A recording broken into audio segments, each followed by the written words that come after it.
อนนี้คณะเรียนเนี่ยประมาณหมอเนี่ยจบแล้วจบแล้วนะแม่นเลย18 ปีนะ 18แล้วเนาะตอนนี้ แม่น อืม อยู่เฮินเลี้ยงงูพร้อมเบิ่งเมะพร้อมไหน คือ เบิ่งเมะเท่าพร้อม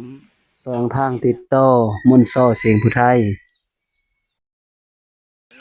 ขอกราบสวัสดีและสวัสดีพ่อแม่พี่น้องสุขุสุขคนมื้อนี้คอยบ่มนต์หรือว่าบ่าวเพ็ญขวัญก็ได้ล่อท่าหมอไส้บ่ไส้ อยู่เฮินนี่เพิ่นบ่ไส้เพิ่นสิมาหาน้องปูนาอยู่เฮินนี่พี่น้องมาถ่ายน้องปูนากะเฮากะไปเบิ่งนํกันเลย สบายดีสบาย สบายดี สบายดี FC สบายดีเฮ้ย สบายดีดีมีแฮงเพราะว่าดนแล้วบ่ได้มาทีนี้ทางยากเนาะป้าทุกคนนะถ้าหากว่าผู้ใดจะเป็นเคยทีนี้เป็นรถข่อยนี่ยอมบ่ได้ยอมค่าดองยอมเส้นทาง น้องทางเพชร ทางยากอะลิ เพชรแต่ทางเข้าบ้าน ป้า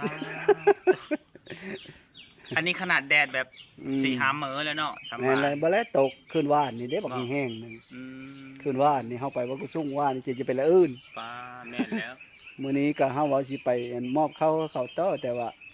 ในเมื่อโตได้นัดกันกับเฮาแล้วเฮาก็อยู่ท่าหมู่ก่อนนี่แหละเฮินเฮาก็ อันนี้บ่ อันนี้ก็เราเข้าเฮานี่ก็ฟ้าคนละฟ้าโหกับเฮินน้องปูนาคนละฟ้าโหกับเฮินน้องปูนา อันนี้คือน้องปูน่า แม่น เอ้า นั่น คอยมาถึกเฉย ไปบ่ถึกเพื่อนอายเพิ่นถึกเพื่อนน้องปูน่าแล้วว่า อยู่วันนี้นะเดี๋ยวเราเริ่มไปกับจานเลยเซอะเบิ่งน้ำกันพี่น้อง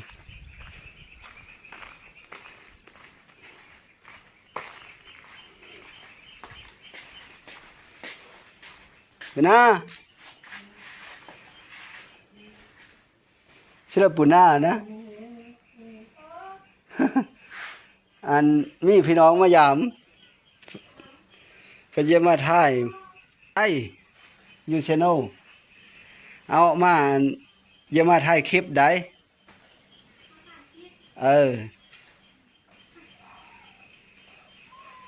เป็นเลิกย่ายมื้อนี้เป็นเลิกกินข้าวล่ะสบายดีกินข้าวแล้วบ่มื้อนี้น้องปูนากะเบิ่งยายดูแลยายป่วยติดเตียงพี่น้องเอ้ยแล้วก็ลุกได้อยู่แต่ว่าย่างบ่ได้เป็นมาหลายปีแล้วมี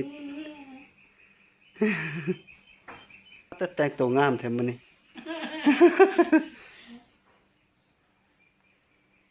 กินข้าวแล้วบ่มื้อนี้นะยังแม่สิกินแล้วเนาะอย่าว่าโตบ่กินก็ว่าแม่มีเยอะสิบ่ได้ได้หาเฮอแม่ก่อนนะ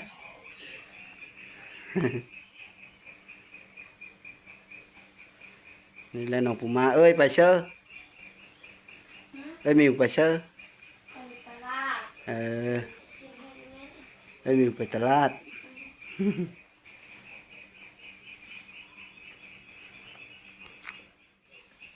สบายดี น้องไปหาบ่ใส่อยู่เอาเนาะกันเด้อบ่เฮยายก่อน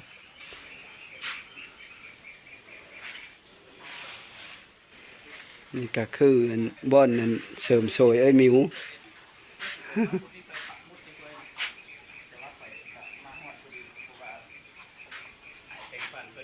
มานำเล่นนี่อันนี้ก็คือเพื่อน น้องปูนา ก็สบายดีแหละ สบายดี ก็เห็นตัวจริงแล้วนี่นะก็เห็นได้ในคลิปมาสอนตัวจริงแล้วทุกคน อันนี้เห็นแล้วเราเจ้าอันนั้นสระผมบ่ เอ้ย ขาผม เคยนึกว่าเจ้าเปิดร้านสระผมจะได้ พ่อเอ้ย กันเอ้ยมีอยู่กับน้องนั่นแหละ เป็นยูซอยที่ดังมาก ซอยได้อยู่ แก้ไขเนาะยังไม่ได้เปิดทาวอนอยู่แต่หาว่าแก้ไข แม่นกะสัมภาษาบ้านนอกเฮานั่นแหละมีผู้มากกะอันนั้นมีแม่นดอกชาตินั่นเลยๆก็ได้ เฮาบ่ใส่ สาบันคุณหิน เฮาบ่ใส่เฮ็ดเพศ ได้สิเปิดเพจเดี๋ยวทุกคนบอกว่าข่อยเอาผลประโยชน์แล้วก็เมื่อบ่เปิดเพจเปิด เปิดเพศเฮอน้องได้พอมีสองทางน้องปูนาบางเธอพอได้ลง เขาเลยเป็น เข้าเลย เฟซบุ๊ก เข้า ก็บ่ได้ไปเสื้อหนองก็อยู่น้ำเมะนั่นแหละเมะโป้ยติดเต่งอยู่เน้อหันโต แท้ๆบ่ เมะเท่านั่นแหละเป็นแม่ของแม่ปูนานี่แหละ อื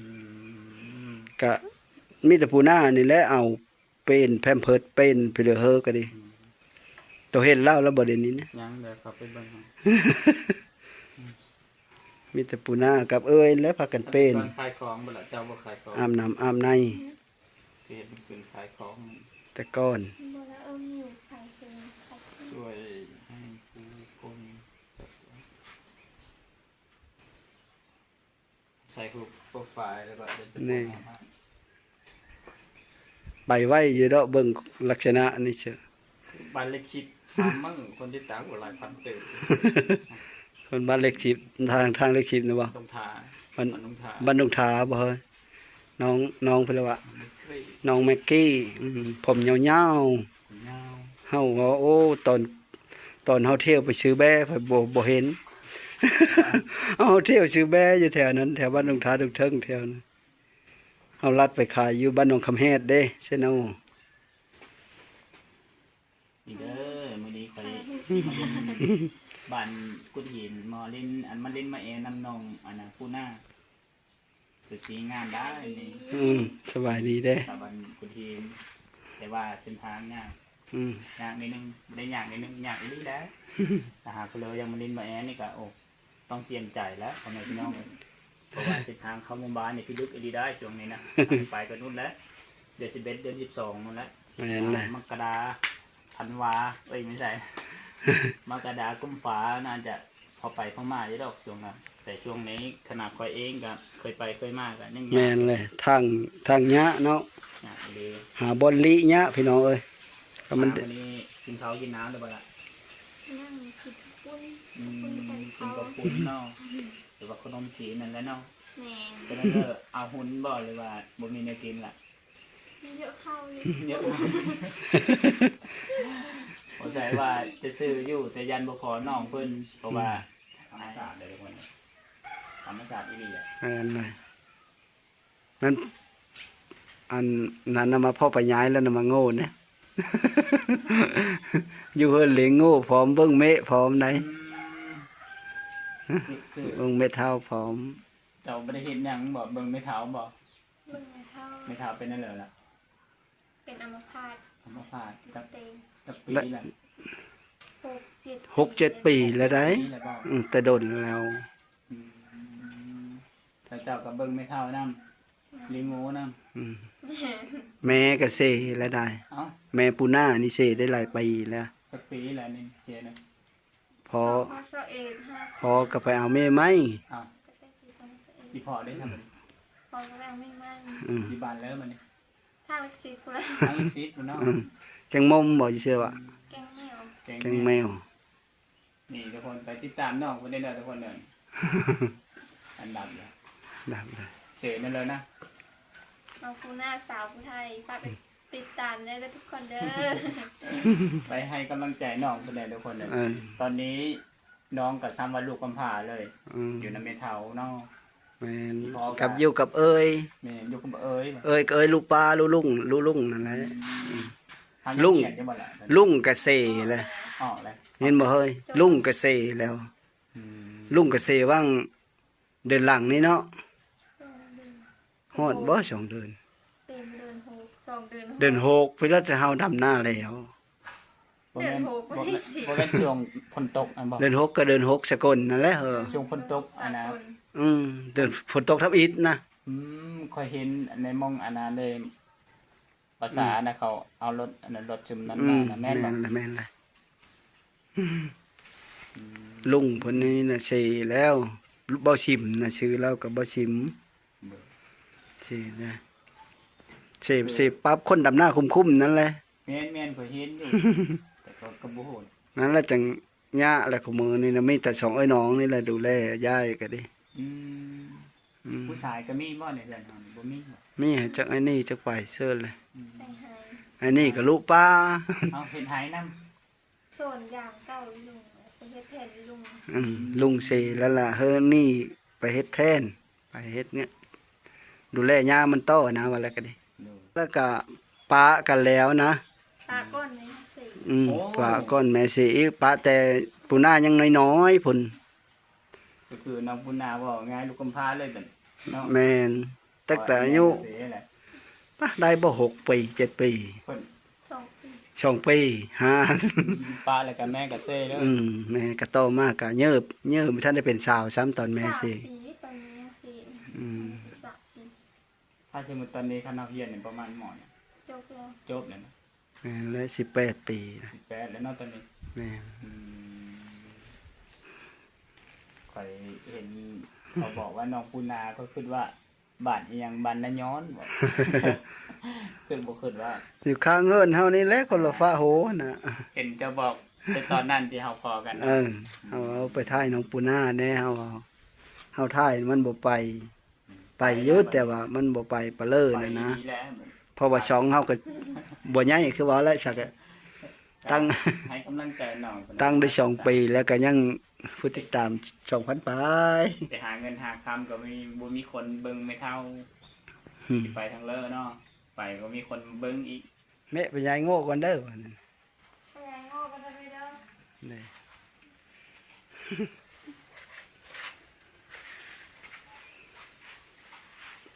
ตามแบบเสมอหน้าจะเกี่ยว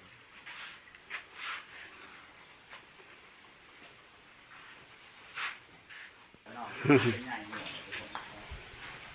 เบิ่งไม่เท่าน้ำไม่เท่าป่วยติดเตียงแล้วก็เลี้ยงวัวเลี้ยงควายตามเพื่อนน้ำโอ้ยถ้าหากผู้เลยแบบว่าบ่เคยรู้จักชีวิตจริงนะคิดว่าน้องเป็นแบบว่าครอบครัว ให้โซ่เนาะแม่นเลยบ่จักพื้นหลังนะความจริงก็มันก็ลำบากอยู่ มันจะกินทั้งเลอะอันนี้นะ เยอะอยู่นี่กับผู้นี้แหละ มันบ่กินนะใบไม้ใบยังบ่อันนั้นนะครับคุณ บ่อันนี้นะอันยามันกินอัน ตัวเดียวนี่บ่ละ ดอกไม้มิวนี่ ที่โตโบอยู่นาบ่มีคนเลี้ยงอีก อยู่หลังเฮิน คันปลูกไว้อยู่นา ไป บ่มีผู้เบิ่งเนาะคือเนื้อนานะในอันนี้แล้วก็ นาเข็มนานี่เลย ป่า แคมป์ก่อไผ่พุ่นนะ อันนี้บ่แม่นเฮือนน้องปุนาแต่เฮือนเนาะ เฮินลุง เฮือนลุง เฮินลุงเฮินเอ้ย นามาอยู่น้ำลุงเนาะ แม่นหลังจากแม่เสียแล้วก็มาอยู่แม่เสียแล้วก็ ปาจังแล้วก็เพิ่นก็ไป มาอยู่น้ำลุงอยู่น้ำเอ้ย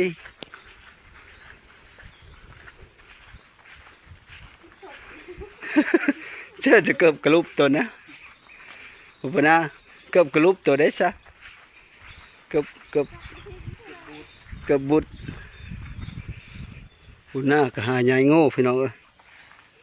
หายายโง่อยู่ถงแคมทงหน้านี่แหละอันนี้ยายแล้วตัวนั้นก็นี่ยังตัวหนึ่งอยู่พุ่นนี้ก็ย่ามันแหละปลาฮั่นแหละไปแล้วจะไปไล่เอามันโง่น้อยมันไม่กินข้าวกันกาใช่มันกินแล้วมันอ่อน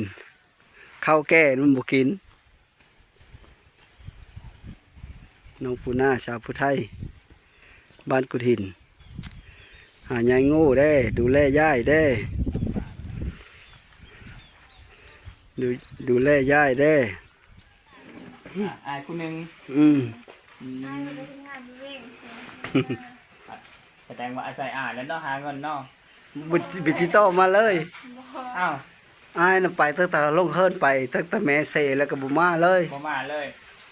บ่ได้เอาเงินเธอเลยแต่ละเดือนน่ะ แต่หึงแล้วใส่เลยยัง บ่แม่นเพิ่นไปสร้างครอบครัวใหม่แล้วบ่ บ่ยัง ยัง เนาะ เป็นงานธรรมดาม ง ธรรมดา ฮอดระบ่เช้าโชคมงนี้แหล้วเนาะ ข้าว 20 ปี แสดงว่าเมื่อมาเยี่ยมน้องอยู่บ่ได้เมื่อเลยตั้ง บ่ แต่แม่เสแล้วก็ไปเลย ไปเลยถ้าปั้นนี้เลย 3 ปี แล้วเฮ็ดไปเลย เดี๋ยวคัน มีเงินใส่ในมือเนี่ยนะเฮ็ดไปเลยเฮ็ดงานไปเลยเจ้านะ ชุ่ม เฮ็ดไปเลย ชุ่มป้าฟ้ามาเฮอ ป่า ลูกอีเมะนี่นะ เพิ่นเฮ็ด ป้าง านอยู่ มา ข้าง อยู่แต่ เพิ่นไปเฮ็ดงานอยู่ไทย เพิ่นเฮ็ดงานอยู่ฝั่งไทยก็ เราก็มีครอบครัวอยู่คุณ เราก็มีครอบครัวเราก็คือว่านั่นแหละก็ป้าแม่อาศัยหลานดูแลยายนะแล้วก็เลยมีเท่าเลยก็ฟ้ามา400-500 1,000-2,000ก็ฟ้ามาเฮ้อพอได้เฮอลูกหลานซื้อแป้งโน่นะพอได้ใช้ได้จ่าย ก็หาว่าน้องเพิ่นบ่บอกข่อยเห็นแบบระหว่างทางหรือว่าไปเห็นในงานบุญบ่ข่อยคือเป็นลูกคนหนูได้นี่นะอีหลี ลีนเลย น้ำปลาน้ำลุง นี่ จะไปโรงเรียนกับบ่ได้เรียนน้ำหมู่แล้วผู้ชมโรงเรียน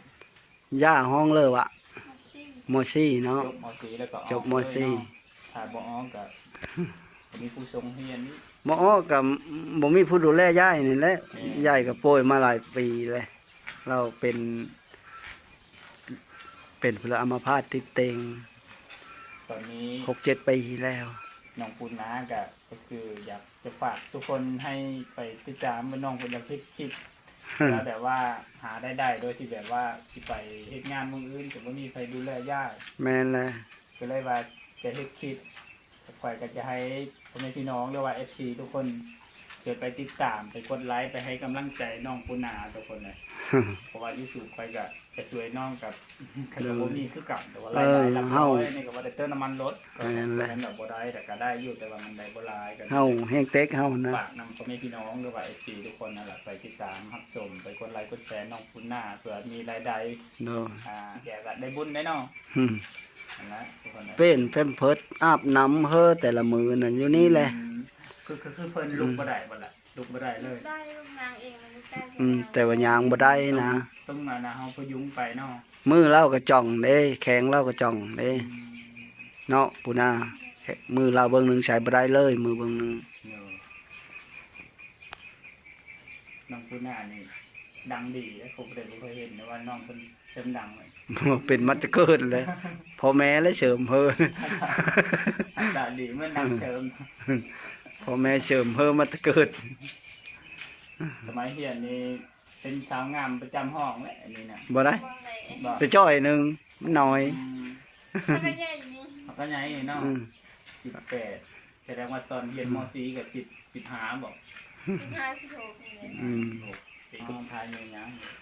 น้องปูนาเอาน้ำมาให้กินน้ำมาให้บ่ใส่กิน น้ำซื้อคือกันบ่ล่ะซื้อเนาะ น้ำสร้างเลย สร้าง น้ำสร้างเลย ไปตากเยอะเลย สร้างน้องลิ้นเลย เอารถไปเอาบ่ จาก เราจักไปเอา